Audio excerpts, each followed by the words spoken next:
time to start the meeting. Mayor, are you out there?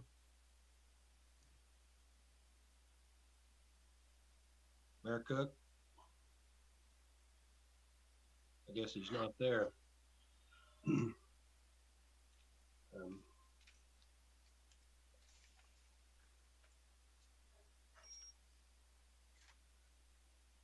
Okay, we don't have anybody slated for the agenda. This is going to be a pretty short meeting today, I think.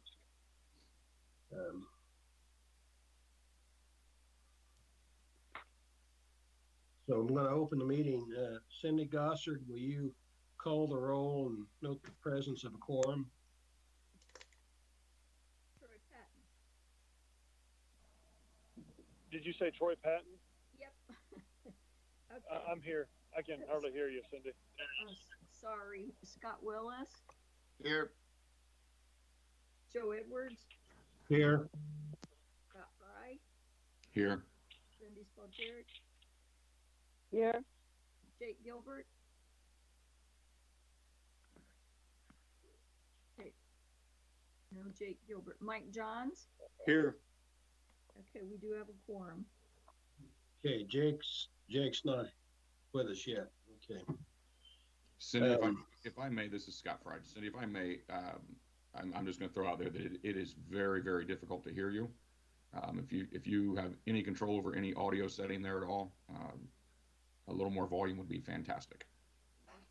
All right, let me, can you hear me any better now? It'd help if you turned up just a little more. Chris? Are you on there still? Yes. Chris Larson? Yeah, I'm here, Cindy. Probably your best Yeah, bet I is to don't find out where your see microphone is anything. and talk as close to your microphone as possible.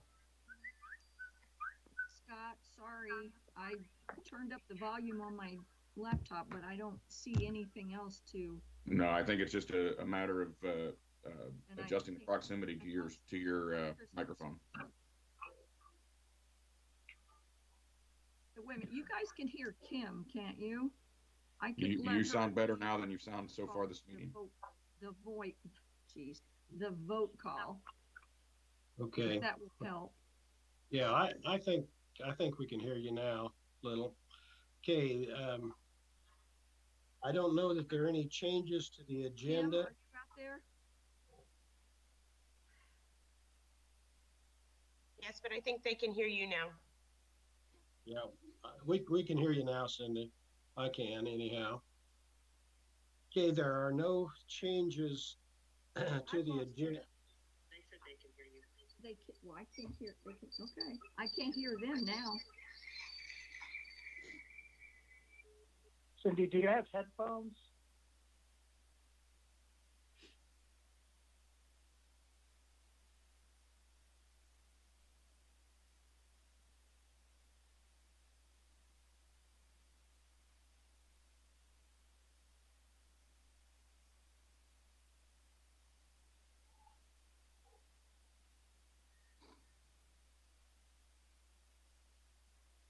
Okay, can you hear now, Cindy? Yeah, I can hear you guys. Can you hear me? Yes. Okay. I've Okay. lost the page, but there we go. Thank you, Chris. I've already announced that there are not any changes to the agenda. So the first item would be the approval of the minutes on 12/14/2020. Are there any questions on these minutes? Okay, if no questions, may I have a motion on the minutes? This is Scott Willis. I'll make a motion to approve the meeting minutes from December 14th of 2020.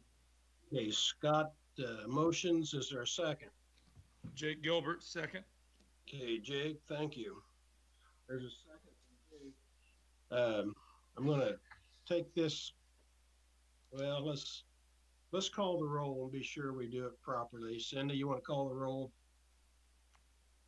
Okay. Joe Edwards, Yes. Scott Fry, Yes. Jake Gilbert, Yes. John, Yes. Cindy Spalgeric, Yes. Troy Patton, Yes. Scott Willis, Yes. motion carries 7-0. Okay, the next item are the claims. 15 pages of claims this time, kind of a short run. Are there any questions on the claims as presented?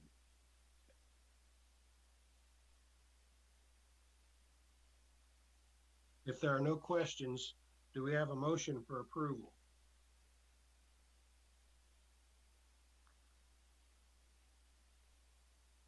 This is Scott Wilson. I'll make a motion to approve the docket for December 28th. Okay, Scott Willis moves. Is there a second? Second, Second, Cindy. Troy Bolger. Patton. Okay, Cindy's got the second. Clerk, would you call the roll on this one also?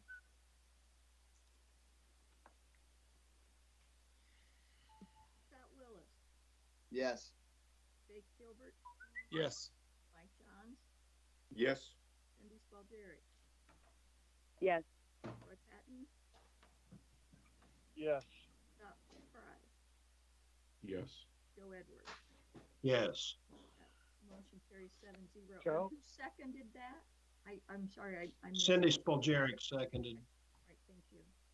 Okay, Brian, what, you have a question? Yes, I'm sorry to interrupt, but Chris, can you verify that we're broadcasting audio as well as the visual? Yes, we are. Okay, I just wanted to make sure I got an email. Thanks. Okay, the next item, we don't have any special recognition.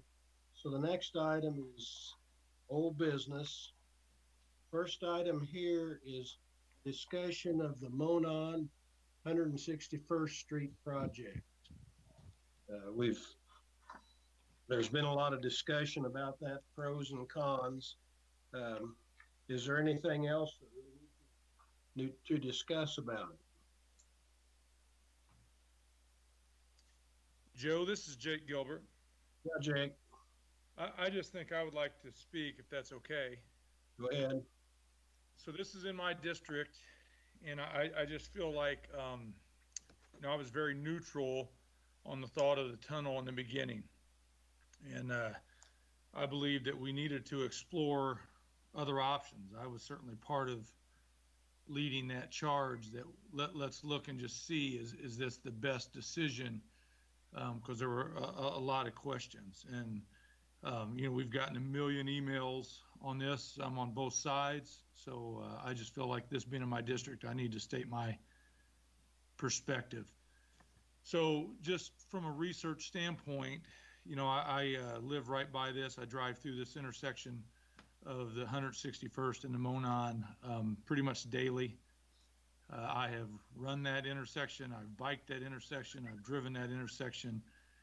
I also went over to view the Hawk system in Noblesville and did the same. I ran through it. I biked through it. I drove through it. I talked to people using the Midland over there at the Hawk system. I talked to police over there. I talked to police in Westfield about our intersection, explored other intersections, talked to the city, talked to other counselors, talked to county commissioners, talked to the landowners who would be affected. And in the end of the day, I just feel like all these other alternatives really exhausted themselves. I know that I've been backed up into the roundabout on 161st in the existing conditions. And so I can only believe that things are going to get more crowded as I see these apartments being built at Spring Mill and 161st, and know that there's potential development coming on 161st and 31 in the northeast quadrant. So I think it's only going to get busier and busier. So even though in the beginning I was 100% in support of possibly seeking other alternatives such as the Hawk system, and I know I spurred a lot of that, I believe that I've come to the conclusion that it is inevitable that we're going to have to build a tunnel. when I go through 146th, anyone who drives under the MoDON at 146th, I just don't think our people would find it acceptable or safe if that crossing were crossing it with some sort of signal like the Hawk system. So I believe that at this point, if this road is inevitably going to be widened, I think the only real way is that if someday there's going to be a tunnel there. And if that's the case, I believe it's cheaper to do it now.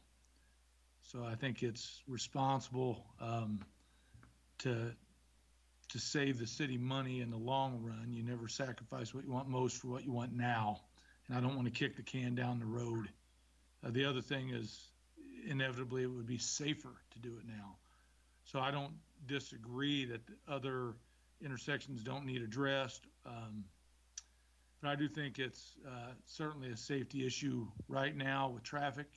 Really, car accidents hitting each other, not only the near misses with pedestrians and bikers. So even though it's something I guess I had hoped to avoid just because of the sheer expense, I've come to the conclusion that the solution is inevitable. We're going to have a tunnel someday, and now's the time to go ahead and go forward and do it. Thank you. Okay. Anybody else care to speak to the subject? This is Scott Fry. Go ahead. Yeah, Joe, this is Mike Johns. I'd like to say a little bit about it. I'm very concerned with the safety of our citizens, like all council members are. But I also believe that there are times when safety concerns are raised by people to promote their own agendas and not necessarily to address safety issues. I'm also very concerned with the financial health and safety of our city. And I'd like to point out that it's highly possible that even without this tunnel being built, that the debt of Westfield may increase 50% over the next 18 months. Let me tell you what keeps me up at night, Joe. We know that the pandemic will impact our revenues big time over the next 18 months. How much that impact will be, we just don't know. As a council, we've tried to lessen that impact by freezing the city wages of all employees for 2021. But we don't expect that that's going to help us a great amount. We do know that this year, just a few months ago, we've already approved $5 million for fire and safety equipment.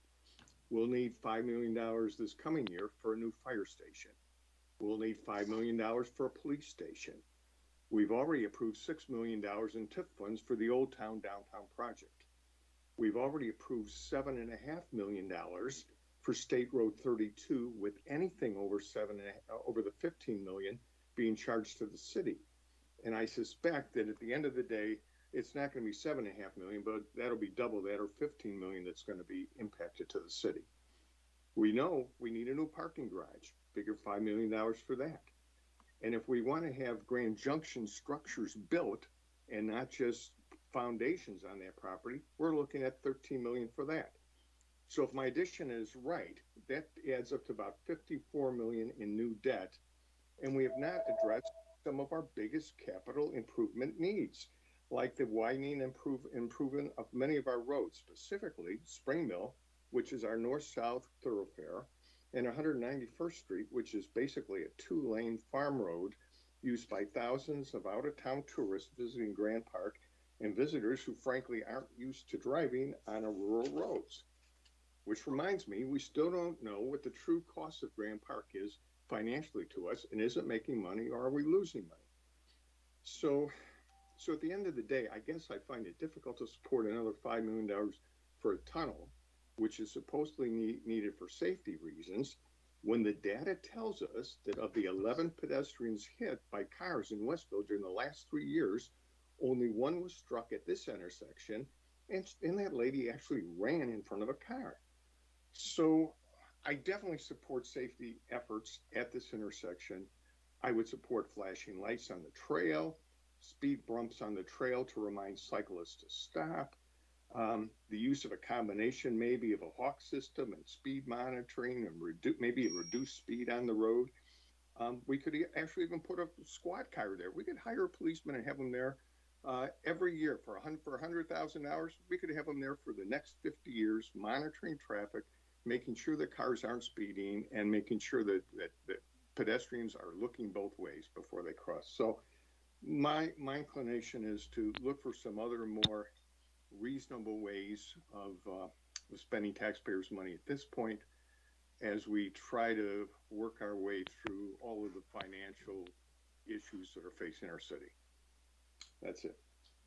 Okay, did anybody else have any comments? Yeah, this is Scott Fry, and again, I think both Jake and Mike have made some good points there, but I've got a couple questions, and I don't know if Jonathan's on the call, or Jeremy, or if this is something that maybe Jake can answer. I'm here, Scott. This is Jeremy. Excellent. John Nail's on the call as well. Awesome. Thanks, guys. Very quickly, and I know we've talked about this an awful lot with the widening of the road, and obviously in the future. Is there any way to guarantee that if that tunnel is built today, that there won't be additional cost incurred at the widening of the road to make it work with the new larger roadway? So, Scott, I think sorry, Mr. Fry, if I hear your question correctly, are you asking if we could guarantee that the road widening project would not be more expensive because the tunnel was installed? Is that correct? Okay, so that's not exactly what I was asking, but that is a good question. Let's make that part B of my question now. Okay. The main point of my question is, will there be any addition to the tunnel required if again, let's say tunnel was built today and then the road is widened in 8 years? Is that road widening in 8 years? Is there any way to guarantee that there will not be additional costs specifically to updating, maintaining, extending the tunnel or anything of that nature?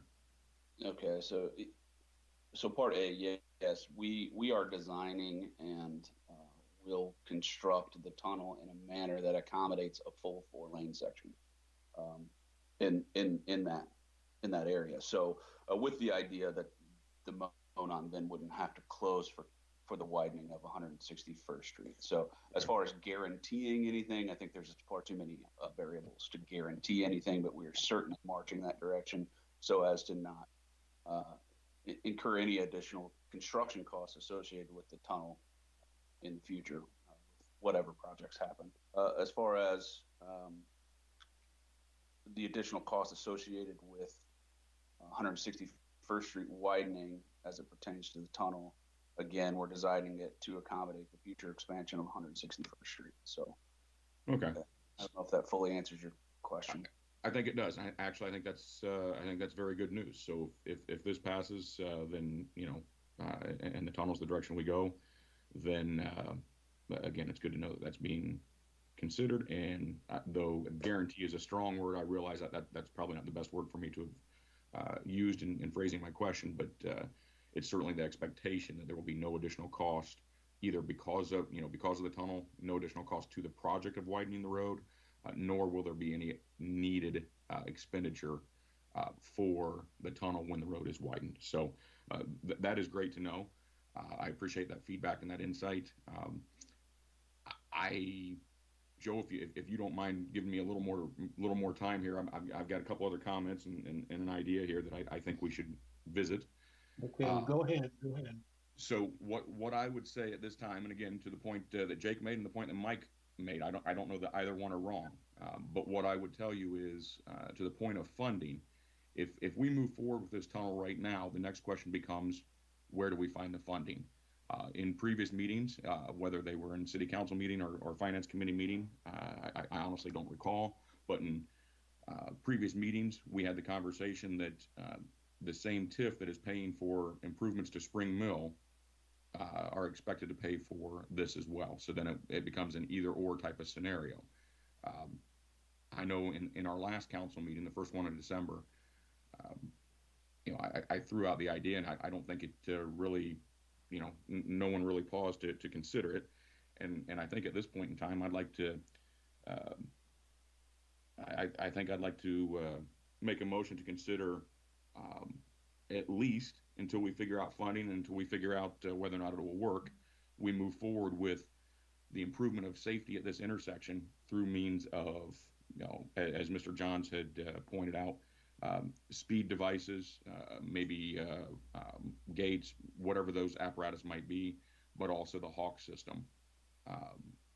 And that we do that sooner rather than later. So I'd like to make the motion that as we continue down this path and as we try to figure out the funding and all those other things, we at least give the Hawk system a chance.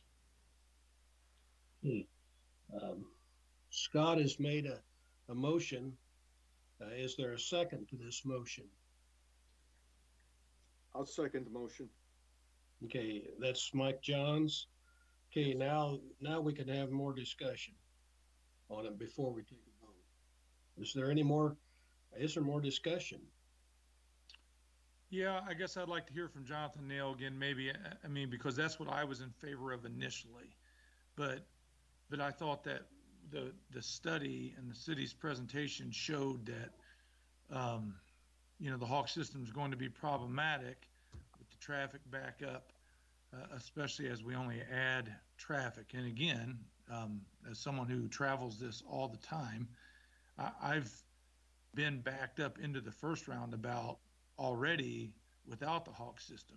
The Hawk system I know can be manipulated, but with the added, like people are going to wait longer for people to clear that intersection with the Hawk system, twice as long than what they probably currently do. And just expect that to be, just know that that's going to be a situation people are not going to want and like I said, if you were to stop that traffic on 146th, imagine what that would be like. Now I know that right now it's only a 2-lane road, but I know I've been backed up into that first roundabout. If it gets backed up closer to those exit ramps, I thought the problem was going to be with NDOT. So Jonathan, if you could kind of repeat the results of the study. Again, Scott, I think I agreed 100% with your point of view pretty much until I saw the study. And then I felt like that swayed me, like this would be a waste because it's going to not last. We're going to have to reverse course from that sooner than later, and it would only be putting a Band-Aid on the problem that would essentially cost us that extra $400,000 or whatever, plus the delay that we'd had to pay for in the construction. So sure. So if I could address that before Jonathan answers or reiterates the findings, sure. if you don't mind, Jake, and I'll just share with you my thought process on this. So what we're wanting to do, it sounds like is move forward on a tunnel that we don't have funding for. I mean, if I can be so blunt as to say we don't have the money for that, and per the comments provided by Mike Johns, the funding that we do have, there are a lot of other things that are biting for those funds. So if we were today say let's move forward on this tunnel, then the question becomes, great, now how do we fund that, and how much longer is it going to take, and where are we taking money from? I think, again, I don't know that the Hawk system is the solution. I don't know that that's going to be a permanent thing. But per our previous council meetings, we've also learned that Hawk system is mobile, might be a stretch, but we can, if we employ it there and we find out that it is in fact a miserable failure, we can move it to one of the other locations where maybe it will be more beneficial. So it's not wasted money. And in that time frame, if we find that it is a miserable failure, then we're on on a mission to find $6 million somewhere, or $5.25 million somewhere, and then at that point move forward. At least at that point we can say we've exhausted all other options. And to me that's important. And again, I think that's a more immediate possibility as well. I mean, we could say yes to improving the safety measures there, and I say $125,000. Let's be honest. If we add the other things, I mean, we're talking a couple $100,000, I'm sure. But I think that's something that's at least in line with something we could find a way to afford and provide more immediate safety to the residents there. Maybe it's not exactly the uninterrupted path that everybody wants, but it's something that we can afford, and it takes in mind the safety as well. So that's where I'm coming from with it. This is Scott Willis. If I could inject in this conversation, can we just hear what Jeremy has to say? Because I've had some conversations with folks about funding, and I'm under the impression we have the ability to fund this project. So I'd be anxious to hear from the city where are we at with the funding piece, and can we move forward with this project? Jeremy, do you want to talk Mr. about? Willis, pardon me, this is Todd. Mr. President, may I address Mr. Willis's comment? Yes, you may, briefly. All right. So a funding analysis was provided, and I believe Councilor Gilbert has that, provided by Jim Treat on a potential funding source or funding mechanisms. Related to Mr. John's summary of debt, I said it's important that we point out a few things that relative to the parking structure. Those discussions with Old Town and Union Square are active right now. I know that Mr. Johns has been a part of those discussions with Mr. Moffett, how we fund a downtown parking solution using that project. The 32 summary of debt, that's an overreach at best. So I think, yeah, that's true relative to the public safety building. We've been very explicit on those impending needs, but I think suffice to state for this particular project, Councilor Gilbert asked for an analysis and provided that was requested of Jim Treat and O.W. Crone Associates, and I believe he has that summary if it hasn't been shared already.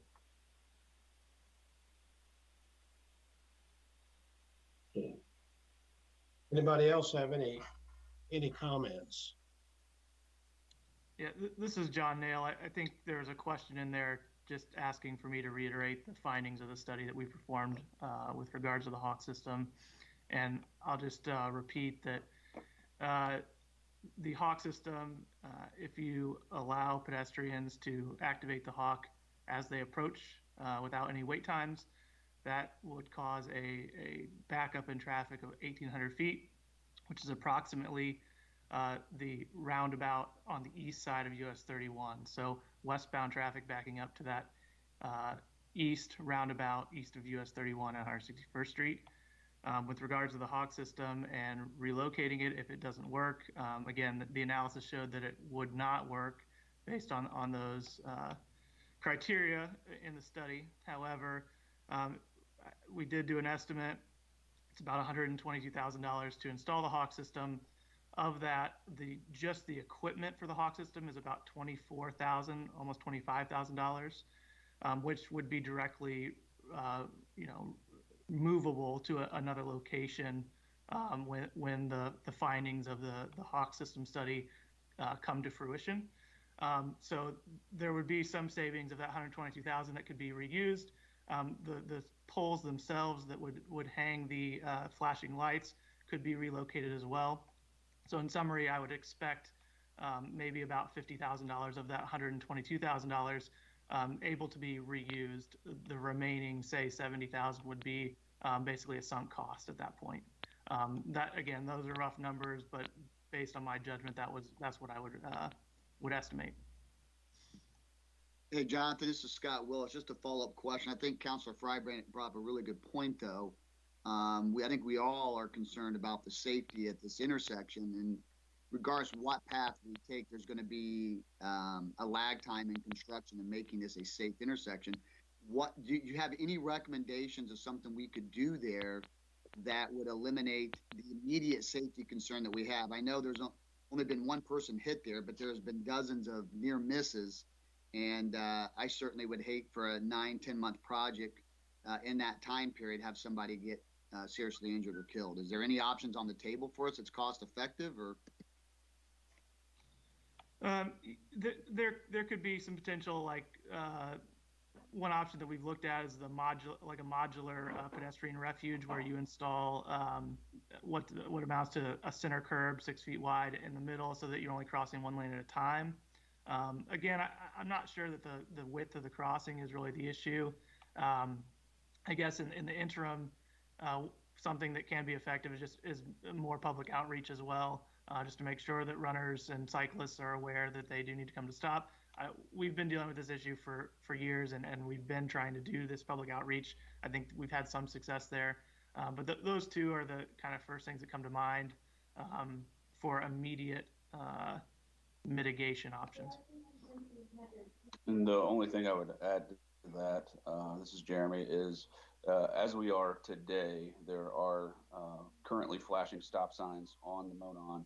There's an overhead flashing beacon on the roadway. There was mention of rumble strips installed on the trail. I think that is a pretty low cost option. We're just dealing with temperatures right now for that to be able to be done, but I think we could accommodate it at least in a temporary fashion. As far as gates, we've had gates at this intersection previously.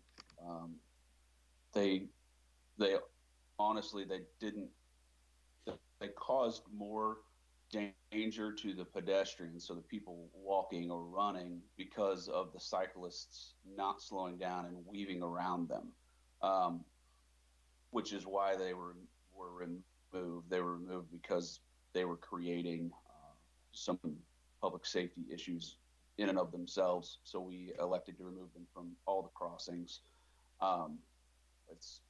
We can put it back with the entire goal of everything we've done on the Monon is to create consistency so that every intersection the vehicles and the trail users are ingrained in how they're supposed to react to the intersection.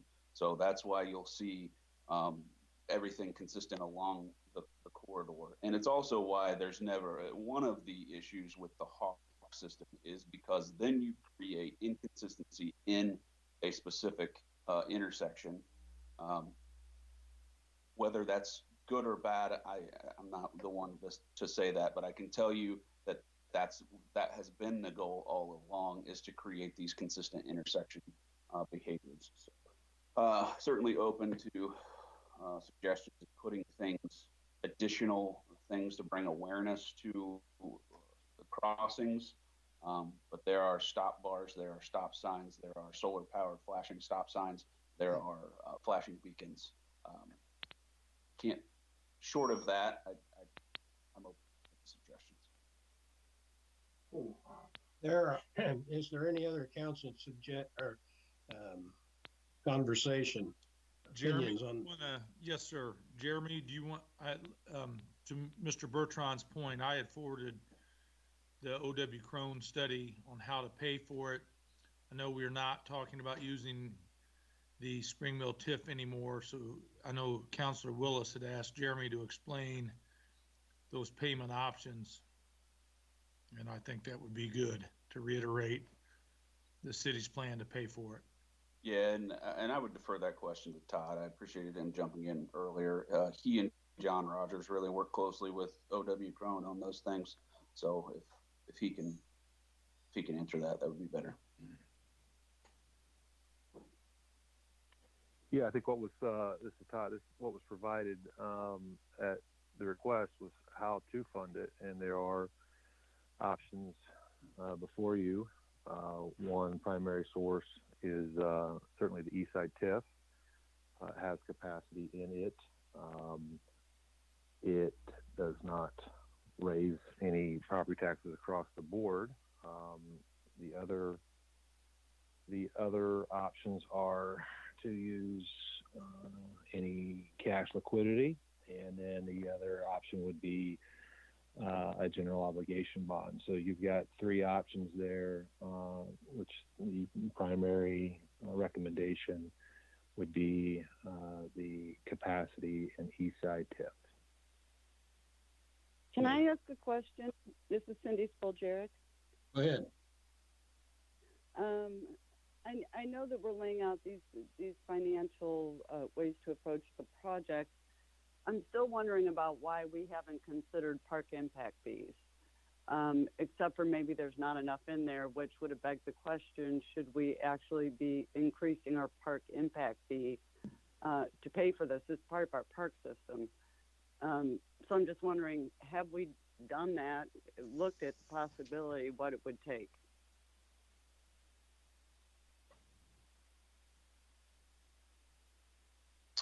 So I guess I can talk to that a little bit. Is it possible? Yes, it is. Keeping in mind that that is 3 years, at least 3 years of park impact fees, dollars, compounded. So there would be no capital investment into any of our parks or trail systems over that 3 years, inclusive of any trail connection issue projects or the Midland extensions, and then also the plan that we have discussed a couple times of improving the Simon Moon Park as well. And I can bring that back forward to you all later in the beginning of this year if we want to talk about it. And as it pertains to the tunnel project, I want to remind everyone that at the last meeting, the mayor directed me to re-engage in the design of the tunnel project, which we have done. So you all asked for renderings to look at it. Those will be available in October-ish of 2021. And then we would be really able to bid this project in July of 2022. So we've got a little time from a funding perspective, if that helps anyone with today's discussion.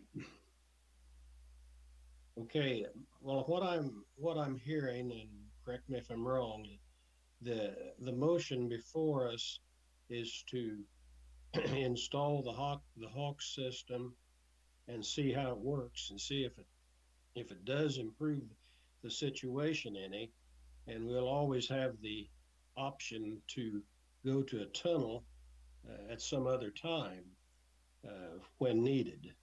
And Scott, am I summarizing that properly?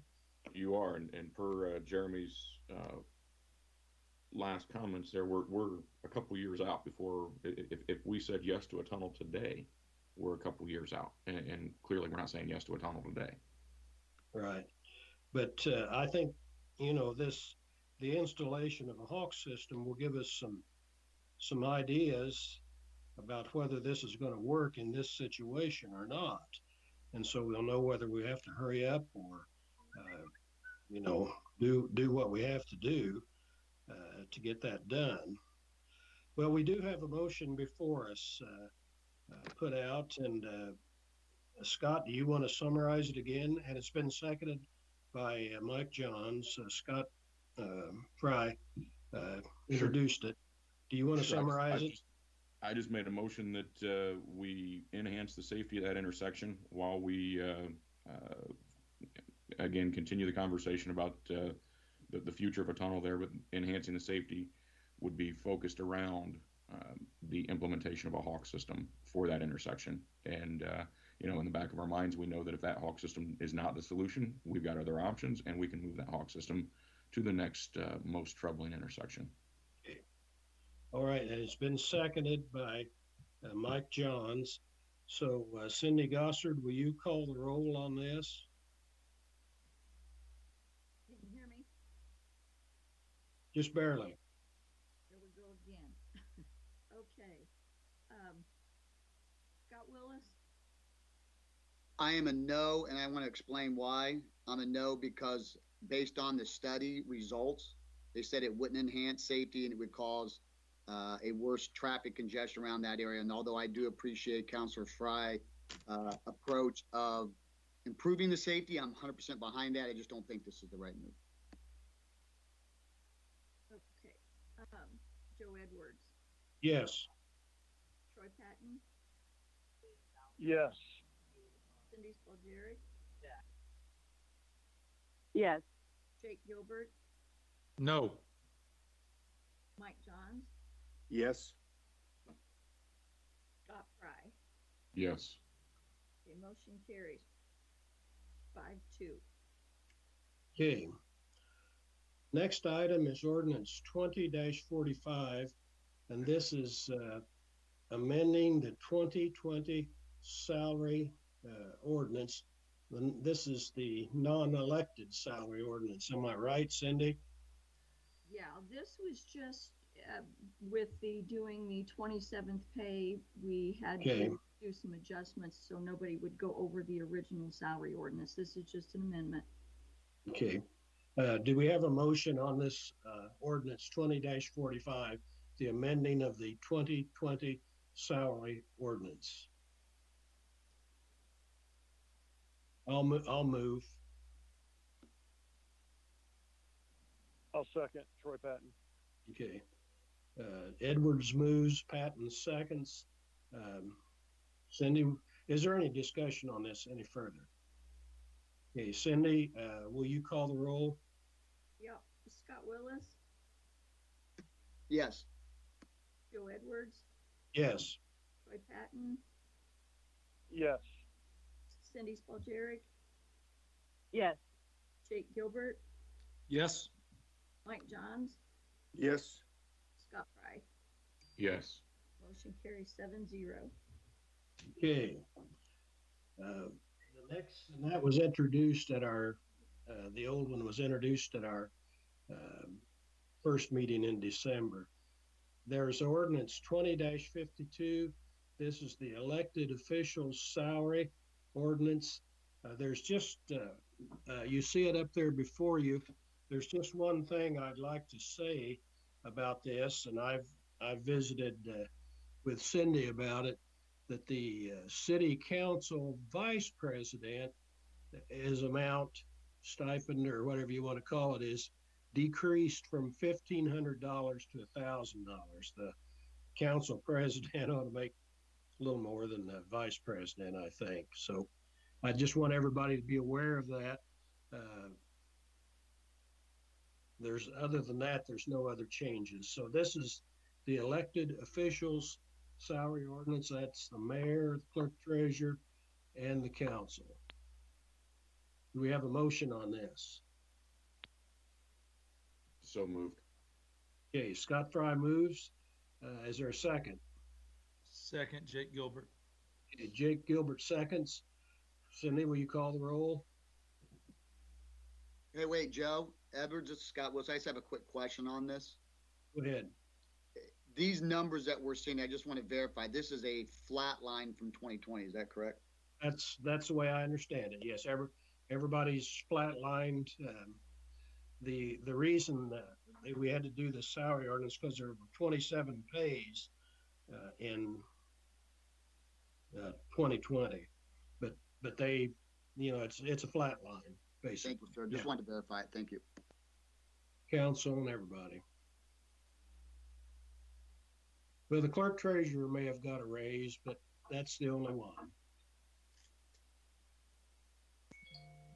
Wait, you said the clerk treasurer got a raise, is that correct? Yeah, that's correct. We've got the range in there.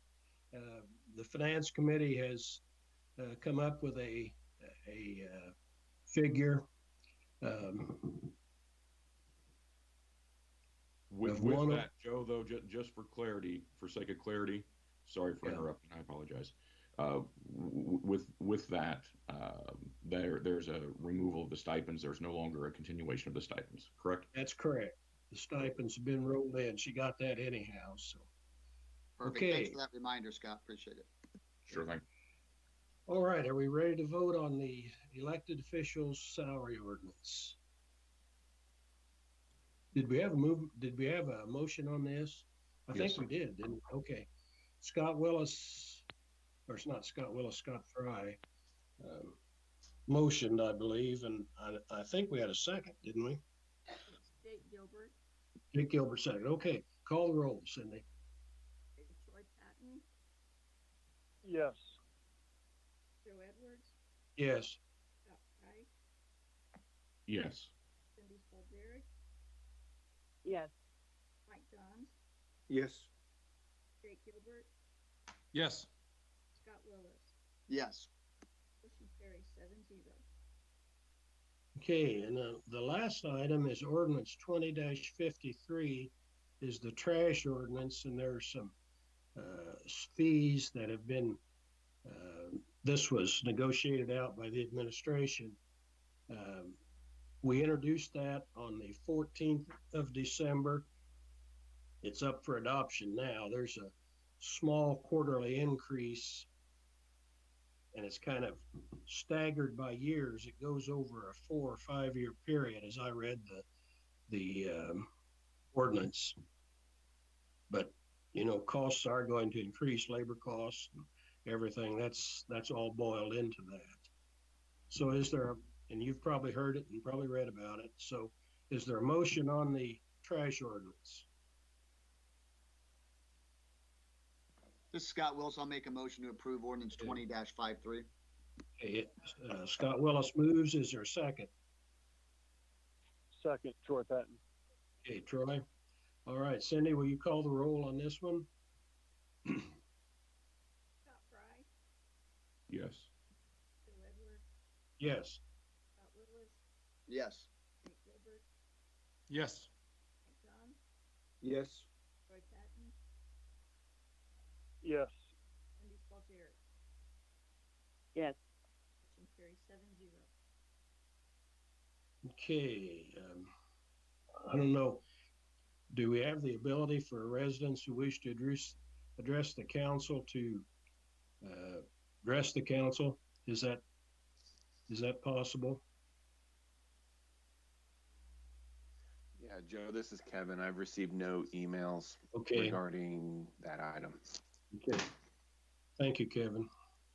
All right, we'll go on to city council comments. Is there, it's been kind of a tough year. I don't like to do business like this. I like to do business, you know, face to face, but the pandemic is what it is, I guess. And so we have to put up with what we have to put up with. So are there any city council comments this last meeting of 2020? Joe, excuse me, this is Scott. I actually have a couple. Yeah, go ahead, Scott. Don't mind. Pardon me 1 second. So first, I would like to address actually what you just mentioned as far as this being a rough year and doing everything online and all that kind of thing.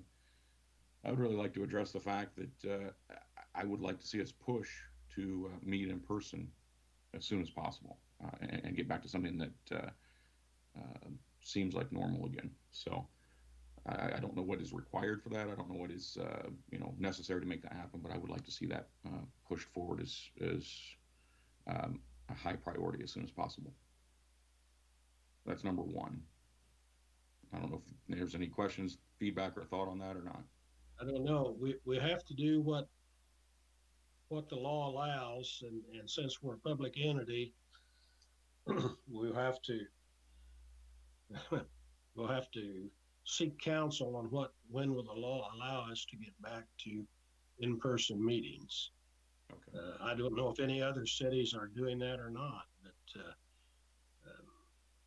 well, we'll just have to. It won't be my decision, of course, but I would rather do business face to face. No, I agree completely. And then secondly,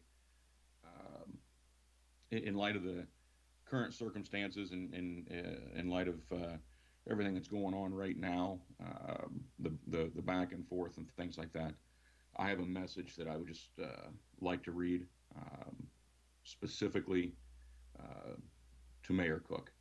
And I just want to point out again that it's unfortunate that I have to take this opportunity, but I feel it is a message that needs to be delivered. So something that Mayor Cook has made a very public matter. So I want to go ahead and move forward with it. I just feel that it's very important that when we're addressing the business of the city, we should do the best to do so in the most professional way possible. In our first December meeting, city council meeting, I'm sure you recall that Mr. Mayor, you took exception to a comment made by Councilor Patton. So much so, in fact, that you interrupted him to express your opinion of his commentary. Mayor, I applaud your effort to voice your disagreement in the meeting, and honestly, I find your willingness to support the staff quite admirable.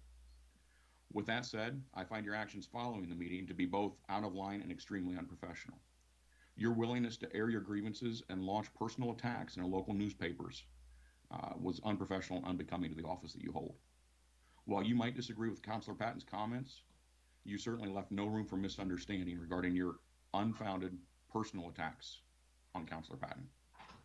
Having known Troy Patton for the better part of 20 years, I can tell you unequivocally that Troy Patton is a man of strong conviction and high moral character. Troy is the kind of man that will do good simply because it's the right thing to do. And he will not do good just if there's a camera there to catch it. I can also tell you that Troy Patton is not a man that will leave you questioning where he stands on any topic. So while you may take exception to his bold leadership style and the direct manner in which he delivers a message, your perception does not make his message any less true. Troy Patton and other councilors before you today were elected largely on a platform of transparency in our local government, transparency specifically related to our grant expenses. As part of this new council, I found it rather challenging to get to the bottom of many aspects of our spending. Interestingly, in a previous meeting where we questioned the finances associated with Grand Park, this council and individuals on the council were threatened with litigation. Not long after, as you're aware, the State Board of Accounts examination exit interview, the SBOA voiced many of the same questions that this council had previously raised. Now that this council has questioned the spending of Grand Junction, we are faced with our mayor's attempt to publicly demean the council and specifically Councilor Patton. Mayor, this behavior is extremely unprofessional and unacceptable. I understand that change can be hard, but it is truly my sincere desire that this administration seek common ground with this council and find a way to work together for the betterment of the community in a way that is absolutely transparent for the taxpayers. It is, however, just as strongly my belief that if this administration fails to find that common ground and transparency, the next administration will. After all, that's what the taxpayers of Westfield demand. Let's find a way to handle the city's business in a professional manner because we can do better than what we're doing now. Our city expects better. Thank you. All right, any other? I